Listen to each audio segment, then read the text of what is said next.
And welcome back in, everyone, to a new episode of the Cherry Heat Check. This is a New Mexico Lobos basketball podcast. I'm Ricky Thompson, be your host of the show today as we set sail on Thursday, December 18th, just a couple of days out from the New Mexico Lobos hosting San Jose State in their first conference game of the Mountain West season so far this year for the Lobos as they finish 9-2 in their non-conference, beating Florida Gulf Coast last year. I will quickly touch on that game. The biggest news coming out of that one, of course, being the injury to Tomislav Boljan, being a hamstring injury, and then Chris Howe going out with what looked like some injury to his side or core area. Along with that, a player was also missing from the game, and Kevin Patton Jr., he away from the team for personal reasons. I do have a little bit of my thoughts on that and an update I had heard on the situation from Jeff Grammer on a podcast or live stream he was on yesterday evening. So other than that, I will be joined by Nick Urias, a guest that is a broadcaster for San Jose State down here, covers all the games over the radio for KSJS FM 90.5, also has his own podcast called The Sports Sentiment. So always a pleasure to have Nick on. We will talk all things Mountain West so far, what we like and don't like in the conference, and then we will preview San Jose State as they visit UNM. And we all know that UNM always seems to struggle with Tim Miles' team, so should be in for a tough game from the Spartans next weekend here. Before I get into the Florida Gulf Coast breakdown and my thoughts there, I just want to thank all the listeners, YouTube subscribers, Spotify, Apple listeners have picked up a few more over the last few weeks. Had a ton of viewers on the last one. So if you're new to the show, welcome. I am a two-time Lobo graduate coming from New Mexico, growing up there, being a Lobo fan, working in the athletic department part-time for 4 to 5 years for Learfield Sports, which is now Lobo Sports Properties. I was at all the Lobo basketball home game for men and women on the court in the pit, doing things for sponsorship work, also all the football games, and the coach was Mike Loxley at the time. So it was a lot of good and bad sports experiences during my time there. Moving out to the Bay Area about 11, 12 years ago, I kind of fell out of touch with the Lobo sports world. Over the past few years, I was helping out on the famous Pit Press podcast and live stream with those gentlemen there, and I decided I would rather do something myself. So here we are. Let's get into this game and what lies ahead in conference play. Nick Urias will be along to help me break down San Jose State as well. Okay, so quickly looking at the Florida Gulf Coast game, which most of us have forgot about already. This was a game in which the Lobos came out 9-0 down early when Florida Gulf Coast came out hitting their threes. Lobos were firing threes and not making them. Very similar to the Alabama State game where the Lobos faced a zone defense and were not getting the ball inside to draw fouls or get looks to any of their big men. Lobos finally turned that around, started playing tougher defense. The Eagles started missing shots, but at halftime, Lobos were only up 3 points, shooting only 30% from the field in the first half for the Lobos, 25% from three-point land, going 4 of 16 from deep. And I think total in the last VCU game, the total number of three-pointers they shot was 18. So in this game, taking almost that same amount by halftime and just not really playing their best basketball. On top of that, Tomislav Boljan pulled up with what looked like a hamstring injury, and Chris Howe had an injury in the first half to his midsection. So going into the second half, Lobos not with too much momentum, but carrying a 3-point lead, missing 2 of their starters, also missing Kevin Patton Jr., who Coach Olin said was missing the game for personal reasons. And he was not even dressed in street clothes on the bench, apparently not in town, while his brother, Kalai Patton, who is redshirting this year, was in the building. So interesting stuff there. I'll talk a little bit more about Kevin Patton's absence later. In the second half, Lobos were able to turn it on, really started hitting some more shots. Luke Hop stepping in nicely in the absence of Hal and JT Rock stepping in big in his minutes for Bullion. But Lobos finishing only 37% from the field in this game, 21% from three. Did do a better job on the glass with 44 rebounds overall in the game and protected the ball, I guess, at a decent margin. Turned it over, though, 13 times and only caused 12 turnovers for Florida Gulf Coast. And you have to give the Eagles credit. They battled the whole game. They tried to make it physical. They got in the face of Luke Hop one time, causing Luke Hop to come down, and a double technical was assessed when some body bumping took place on the other end. But you got to tip your hat to Mr. Luke Hop for playing 33 minutes, 7 points in those minutes, 4 rebounds. He coming off a game where he had 7 rebounds against VCU.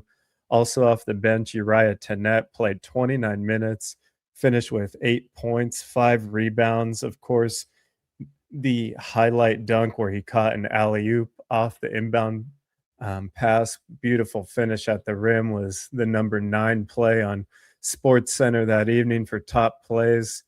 And with Bullion going down, that opened the door for Mr. JT Rock, who had already been playing really well in his last 3 to 4 games. 20 minutes total in all for Mr. Rock, 10 points, 7 rebounds, and 2 blocks for JT. So his game just continues to elevate as his minutes elevate, and his comfortability level is just increasing, and that's great news for this team, especially if Bullion is out for some period of time here with this hamstring injury.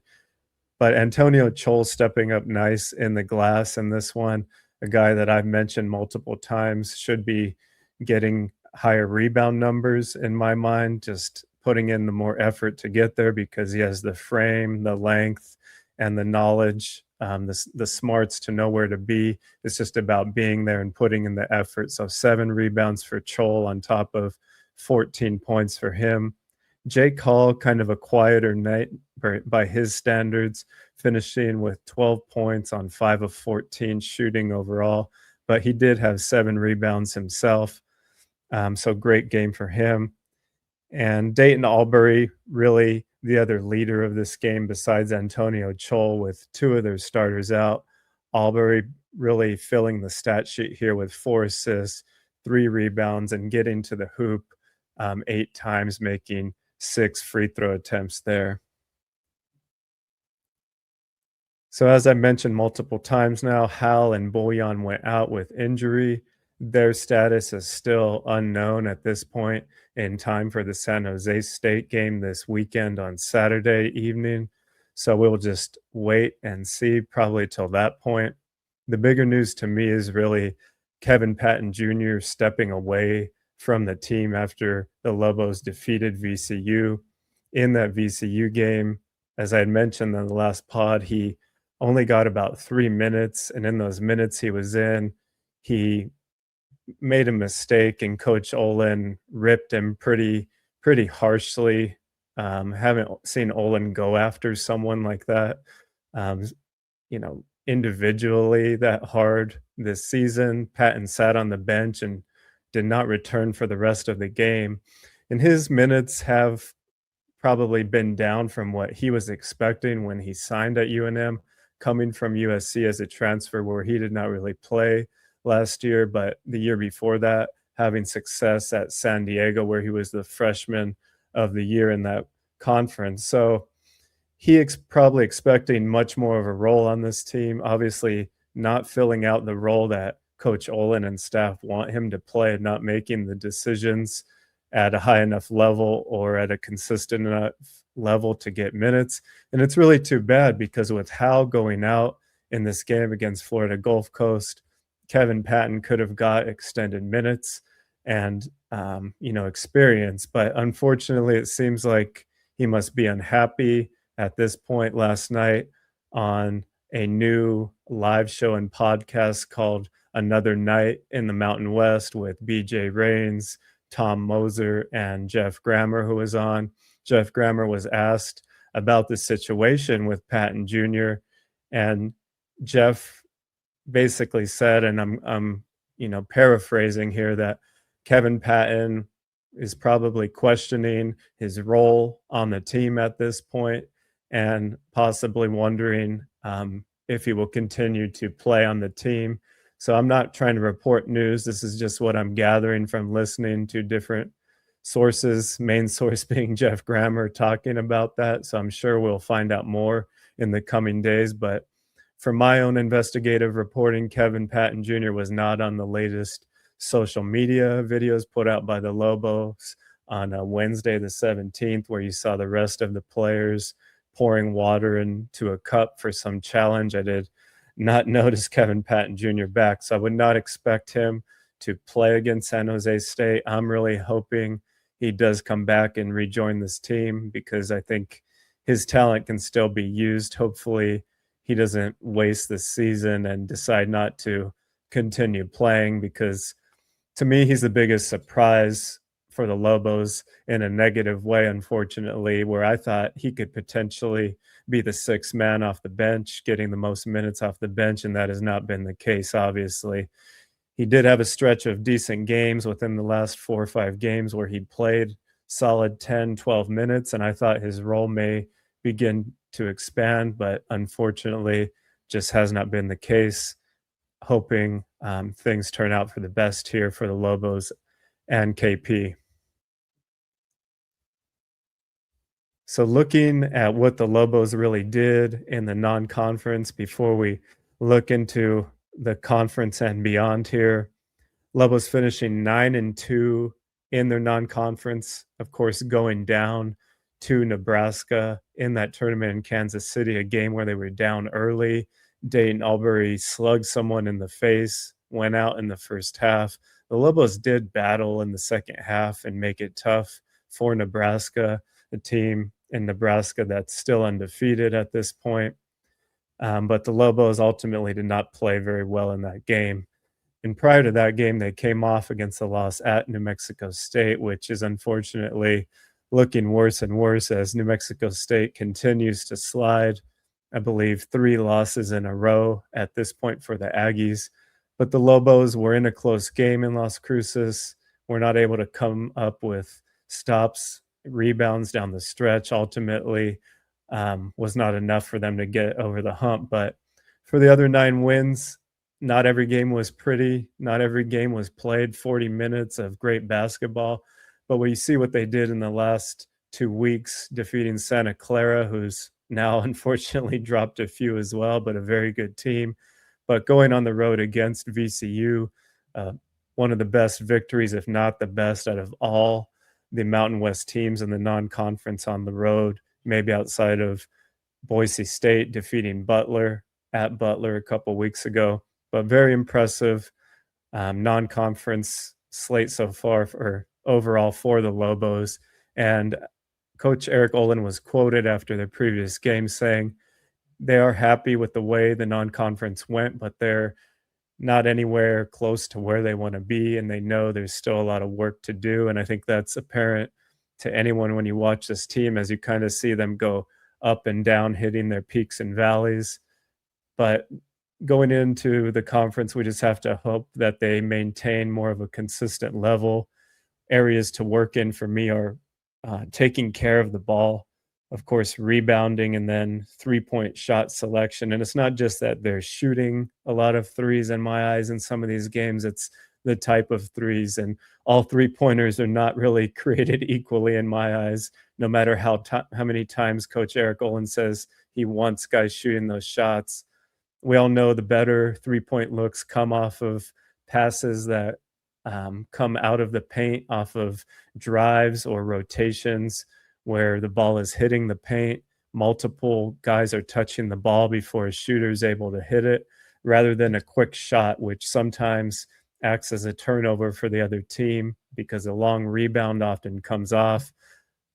Your teammates aren't in position for an offensive rebound, and the defense can get it and go. So I think if shot selection can somehow be harnessed in early in the game, especially when you can't afford in conference play to go down double digits like they did to an Alabama State, or 9-0 to Florida Gulf Coast in this last one, because if you do that in the conference, it's going to be too hard to come back from that. So Bullion will need help on the glass more than just JT Rock. Consistent performance by Antonio Chol. The guards are doing a pretty good job with Tannett, Hall, and Albury being decent rebounders for their size and position.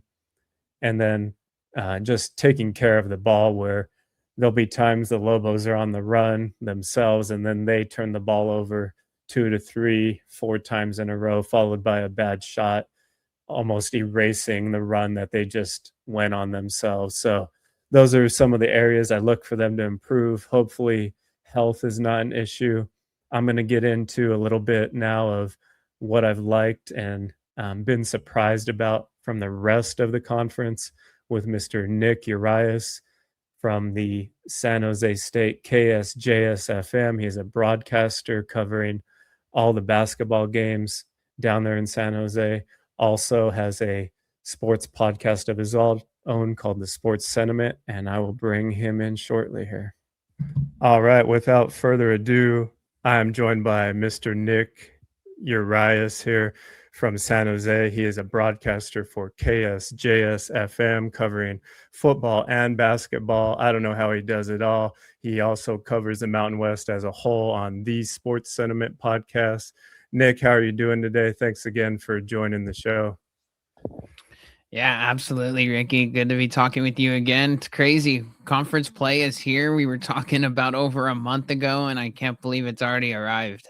I know. It went by quick, these past 10, 12 games or whatever it's been, but we already have San Jose coming back to the pit, where they gave the Lobos a tough game last year. I think it was a 4-5 point game.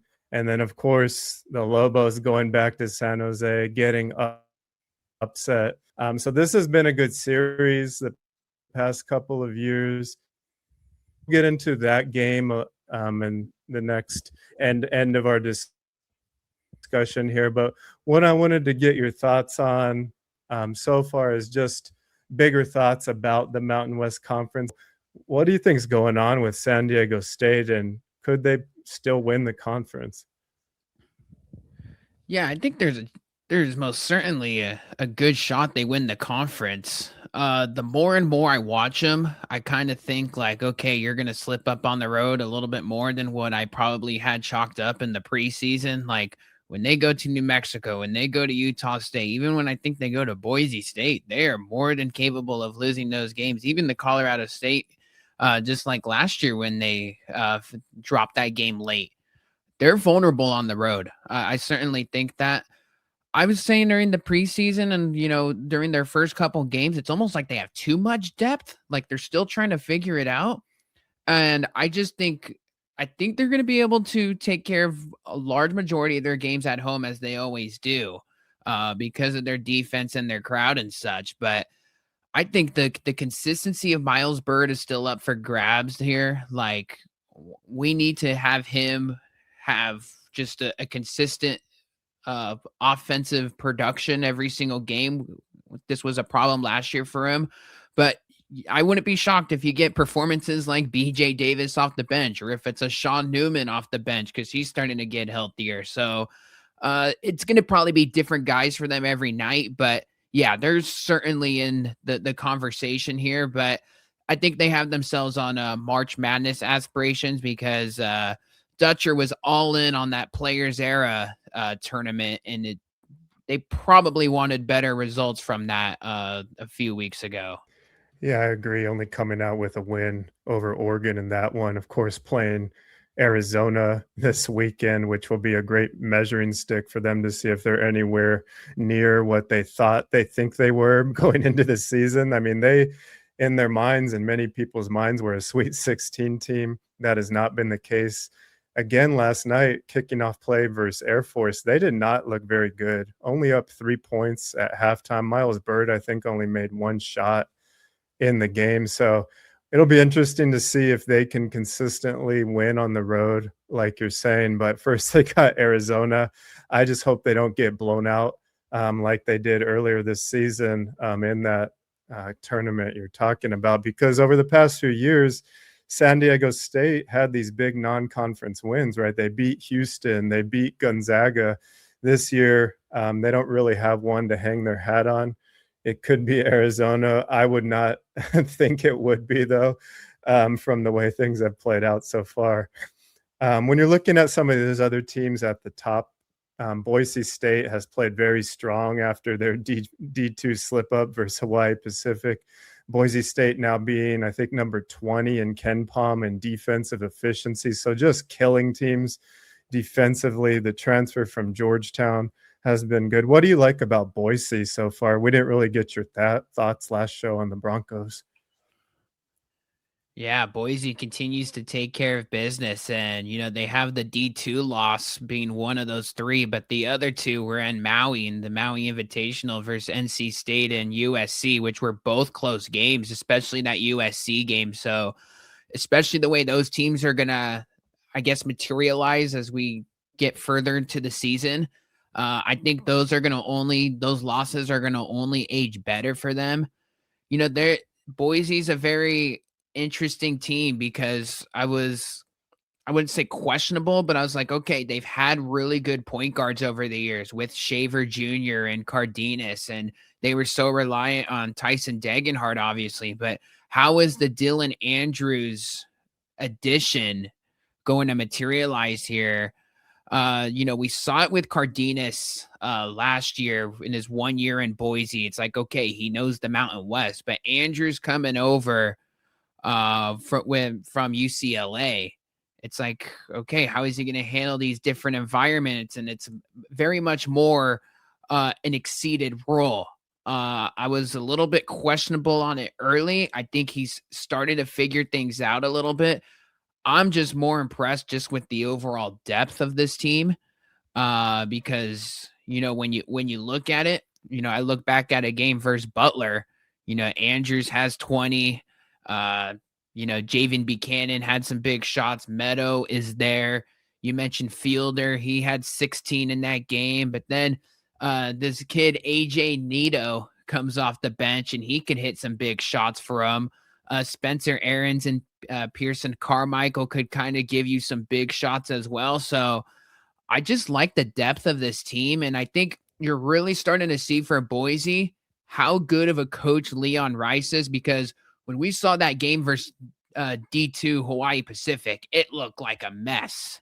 And now it's like, okay, they finally got their unit together here, and they know who's going to be starting and what the minutes are going to look like. And, even that game versus St. Mary's, I know it was a hard game to watch. I didn't really get too many eyes on it either, but when you come out and punch 12-0 run to St. Mary's in the mouth, that's a pretty good group right now. Yeah, I'm impressed with those. On top of those two non-conference wins, I think they also beat Utah Valley within the last couple of weeks, or one of those Utah schools. But they have an impressive non-con resume.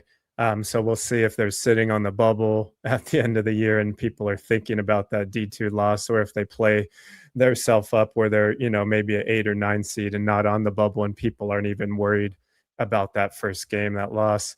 When we're talking about surprise teams, I think Wyoming is someone you and I talked about as a possible team making their way up, and they have done that so far this year under Coach Wicks, playing a quicker tempo. I mean, they had Texas Tech in a single-digit game with a couple minutes left, and that's probably their best game is a loss right now, but they looked very good in that game. But other than Wyoming, which team has maybe surprised you in a good or bad way? I know UNLV is down. They've had injury.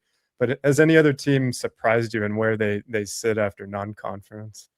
Yeah, Colorado State is the easy answer for me. I'm a little, going back to your Wyoming point, a little bit skeptical on them right now just because they've had a tons of home games. So interested to see them on the road in league play. But Colorado State's the easy answer for me. You just watch this team play. We talked about the Josh Pasquarelli edition during the preseason and how I thought it was going to just be a smash hit, and it's been pretty much everything, with that. I mean, he's one of the best 3-point shooters in the nation right now, but to me, the Colorado State is just playing a winning formula right now, and that is them being 16th in offensive rating and 362nd in pace, which is a nasty formula when you really think about it, because not only are they playing at a snail pace, but they're hitting all their shots. And, that's how they get these crazy games, in the rivalry versus Colorado. And, they slipped up versus Denver, which I thought could have been a tricky game for them, being a little in-state battle there. But, for the most part, like even in the Virginia Tech loss, they look good. So that's been the surprise to me, just how quickly with Ali Farouk Manesh, it's kind of just came all together here. You could tell all those guys like playing with each other. Their bigs have been pretty good. And Kyle Jorgensen is probably the best returner in the Mountain West that's taken that jump this year, because he looks like a whole different player now. I agree. He has been huge. His development over this past season is just incredible. He's really a go-to guy now. And when you're talking about the shooting numbers, I think they're shooting over 45% for three and attempting over 22 a game. They're also one of the top free throw shooting teams in the country, and I think they're top 15 in field goal percentage. So you would think they'll have to kind of cool off at some point, possibly in some of these tough road environments. But I'm very impressed with Colorado State so far as well. I guess before we move on to some of the leaders and individual stars, any thoughts on Grand Canyon and them not really finding their footing yet? I think Dusty Stromer, the transfer at Gonzaga, is now coming off the bench, not playing many minutes at all, and they're really kind of struggling, I think, to put it together. And have you had any time to check them out yet? I got bits and pieces of their Oklahoma State loss. Not as much as I really want to as of right now. Just because sometimes they always play on the same night as San Jose State, and obviously I'm gonna be over there. But they've had definitely some missed opportunities. I think the loss that is gonna just stick out for them all year long is the Youngstown State loss. Now, don't get me wrong, that's a quality team in the horizon, but in the big picture, that's not a good loss. As far as what they've just their body of work, I was expecting a little bit more out of Brian Moore Jr. He's only played in 9 games, averaging 9 a game. He came over from Norfolk State. You got to think that transition from the MEAC to the Mountain West is, maybe a little bit more difficult than maybe what they envisioned, right? Because they're playing like 300 KenPom teams at his previous school. But he was a guy that was just a guy that was going to score north of 15 a game. And, they got tons of new pieces, and that's the risk of these portal teams, right? When you get Henley from UNLV and Nana Owusu-Unane, who hasn't played in nearly 2 years, and Brian Moore from Norfolk, it could take a little bit longer than what people maybe really envision. And when you look at it on paper, I think you're starting to see that right now just a little bit. I'm very interested to see how they look this weekend in their first conference game on the road. And then, on top of that, when they eventually come back home, how is this crowd going to really rally behind them? And, how does it look in the first conference game? Because, they've looked good at some spots. They've drilled some teams, no doubt. But despite them winning these games by, 20, 25 points, it doesn't necessarily, the offense doesn't look, fluid, compared to other teams that are winning by 20 plus. I have not had much time to watch GCU yet either, Nick. I'm looking to see how teams go into Phoenix and play on their home court, that being a tough place to play, see if they can leverage that and maybe win 8 out of 10 games there for the Lopes. We will see. I think that's maybe the best case scenario, is that they can just use that to their advantage. But Now looking ahead to the team that you cover, San Jose State, under Coach Miles, a guy that you talk to regularly. Anyone that won San Jose State coverage, go to Nick Urias over at the Sports Sentiment or on his X feed, where he has player interviews and talks with the coach every now and then. But Nick, I believe the Spartans are sitting at 5-6. A tough loss to Stanford last week, where they somehow almost pulled it out. A couple of wins before that, some injuries, as you're telling me along the way. What has kind of been the story in non-conference so far to get to this point? Yeah, well, the story of the non-conference was how brutal it was scheduling wise. I mean, you play at Utah and UC Santa Barbara and Michigan State and host Stanford and UC Irvine. I mean, those are going to be, Utah might not be a team that's threatening in the Big 12, but outside of that, and especially the way Stanford's going right now, I mean, those 3 out of 5 of those teams could very well be in the NCAA tournament. So, I mean, you got some of them at home. You probably should have pulled off the Stanford game, just given the Stanford collapse nearly. I have to say there's been some data points here, like the one versus Long Beach State and overtime. I thought that was going to be a much more easier game for them.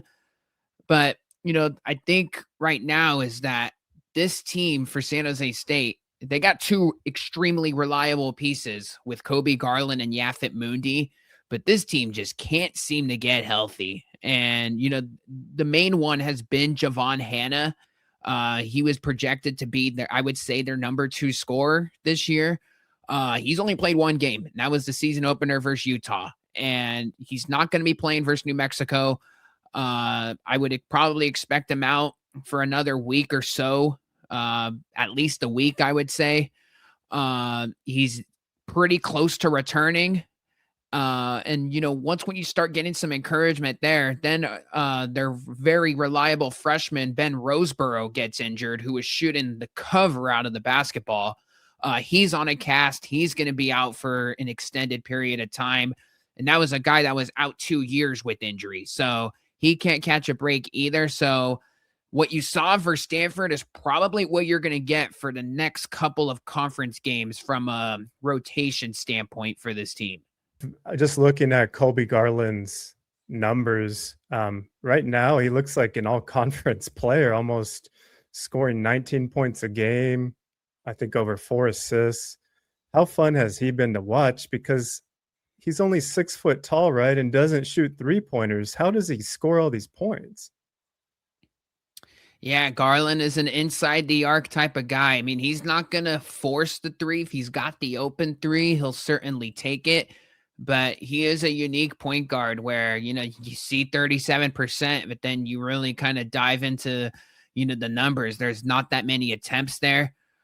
He is, first of all, he's going to be handling the ball north of 80% of the time throughout conference play here. Is very rarely going to get a rest because when you're averaging 19 a game and nearly 5 assists, you're just that dependable.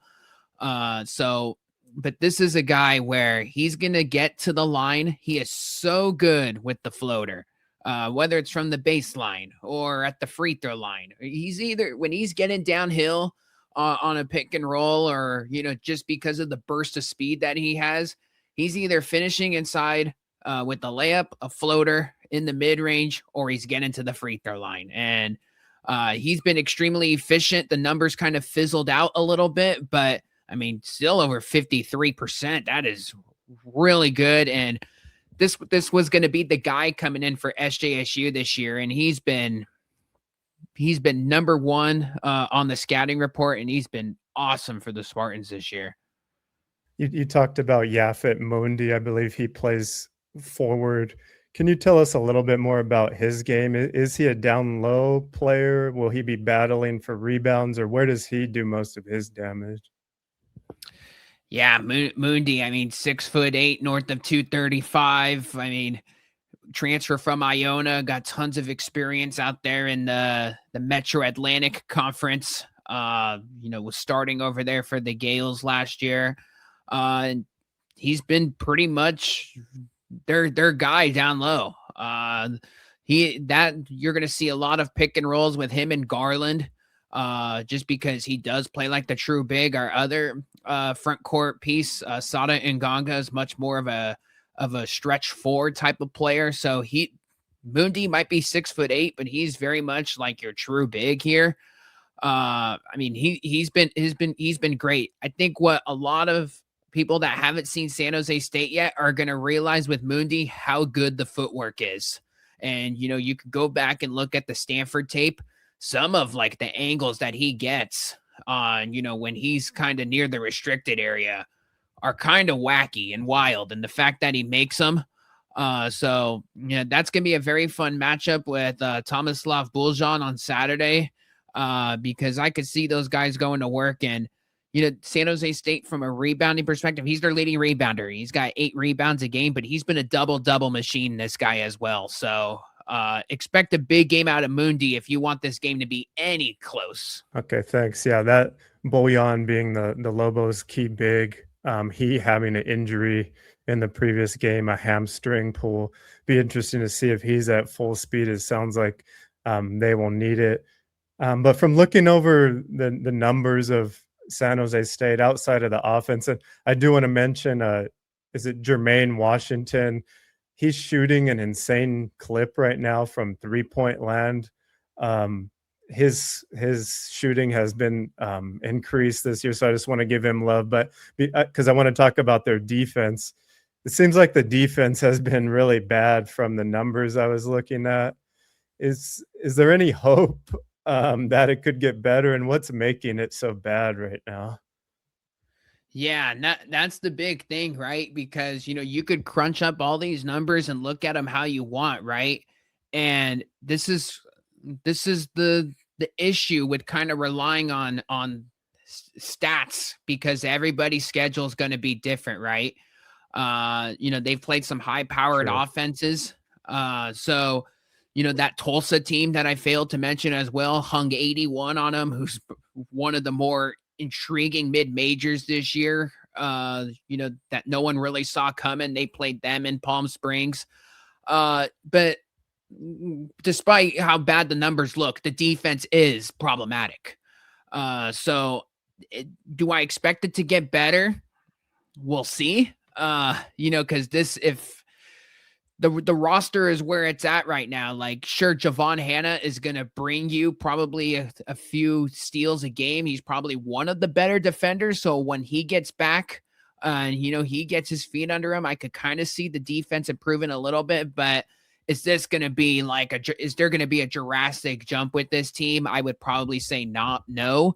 They're going to have to outscore teams. And they're going to have to ugly up some games at home, and they're going to have to hope that a team just comes out flat in some games this year, because the defense has kind of always been a problem, I would say, the past 3 years now with these Tim Mile teams, where they're so offensively gifted, and when they're shooting the three, it's so good, and you see the Spartans have a 10-point lead. And then especially on the road, it kind of just all crumbles in the second half when they have the leads. Can I see it improving? Yes, but I don't see, significant increase in that area. Right. And what Nick is talking about, the home advantage to me for San Jose State is just, I think, the lack of energy an opposing team feels going into there. I kind of saw it last year. It's a different kind of feeling when maybe a New Mexico or Utah State is used to a full arena, and then they step in to the Provident Credit Union Center down there on campus, where San Jose State and their energy can take over a game as well, and they find ways to win. So I'm really looking forward to this one. But I guess, what is your overall outlook for San Jose State in conference play?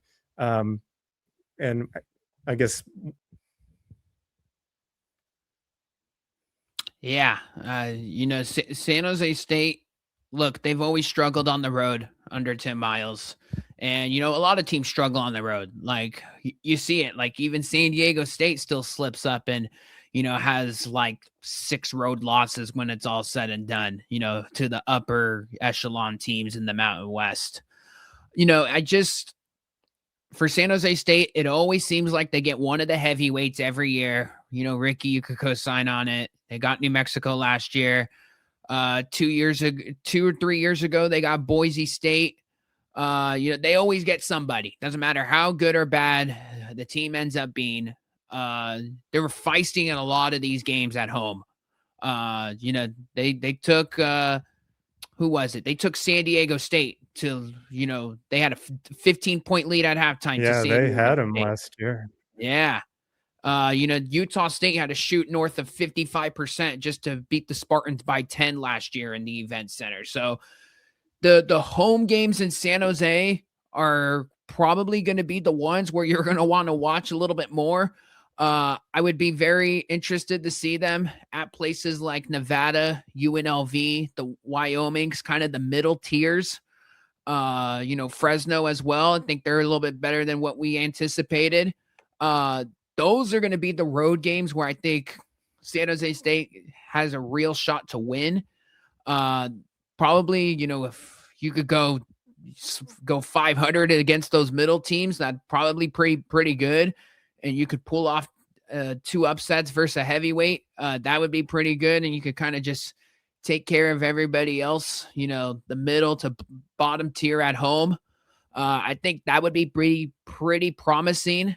I do think there is some optimism when Javon Hanna comes back, because even though it's an extremely small sample size, Coach Miles said, after, when he was kind of given a timetable on Hanna, was there's never been a newcomer out of anywhere I've been where he's been voted a team captain.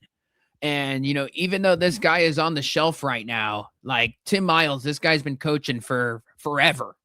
So when you hear some high praise like that, from an upperclassman and a guy that just has played one game and has barely stepped in, he's making an impact off the court, even though he's not playing in street clothes. So that's the one, I think that's the one thing where you could, if you're, a Mountain West fan, San Jose State fan, when Javon Hanna comes back, you could kind of start seeing, a little bit more positivity and where this thing can go.